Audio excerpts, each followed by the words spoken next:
Des plages désertes, des terrasses vides, des hôtels fermés, barricadés. Autrefois vivantes et animées, les stations balnéaires de Tunisie tournent aujourd'hui au ralenti. Tout s'est arrêté en juin dernier lorsqu'un terroriste armé d'un fusil mitrailleur s'est introduit dans ce grand hôtel de Sousse et y a tué 38 personnes. Vraiment, c'est un choc. C'est une tragédie. Mehrez Sadi, le directeur de l'hôtel impérial Marhaba, se trouvait sur place le jour du drame. Une page difficile à tourner pour lui et tous les employés. On ne peut pas l'effacer, mais on essaye de vivre avec et on doit se lever de nouveau. On n'a pas d'autre choix. L'hôtel impérial Marhaba est aujourd'hui fermé et nul ne sait quand il rouvrira. Les séquelles de l'attentat sont aussi économiques. Si toutes les victimes ici étaient des touristes étrangers, la cible visée était bien la Tunisie, car l'industrie touristique est l'un des premiers secteurs de l'économie ici. Elle représente près de 7% du PIB. Selon les autorités tunisiennes, le manque à gagner pour le pays en 2015 se chiffre en milliards de dollars.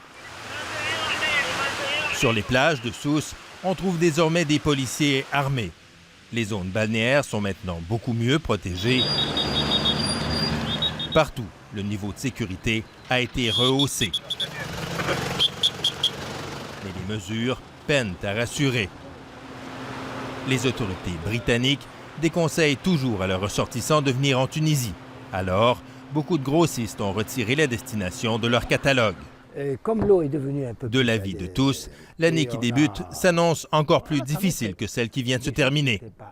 Mohsen Fourati, qui a ouvert un des premiers hôtels à Hammamet dans les années 60, n'a jamais rien vu de tel. Il n'y a pas de réservation du tout. C'est ça qui est encore plus grave. Moi, je pense que 2016, c'est déjà terminé. Il faut penser à 2017, 2018, etc. Pour survivre, les hôteliers se replient sur la clientèle locale, les Algériens, les Tunisiens, et sur les quelques clients étrangers fidèles qui reviennent d'eux-mêmes année après année. Comme Pâquerette au centre de Gatineau, qui en est à son 4e séjour. Elle a prévu rester ici 2 mois et ne s'explique pas la crainte, selon elle, irrationnelle vis-à-vis de la Tunisie. Je sais que ça inquiète beaucoup de gens, mais moi, ça me fait pas peur. Je trouve ça triste pour la Tunisie, puis je trouve que ça n'a pas sa raison d'être. Une impression d'injustice largement partagée ici.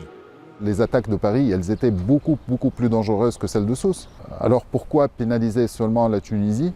Le directeur de l'hôtel Movenpick, le plus gros de Sousse, avec ses 1200 lits, a dû se résoudre à mettre à pied la moitié de ses 600 employés dans l'attente d'une éventuelle reprise. Une reprise que personne ici ne voit venir avant longtemps. Ici Jean-François Bélanger, Radio-Canada, Sousse, en Tunisie.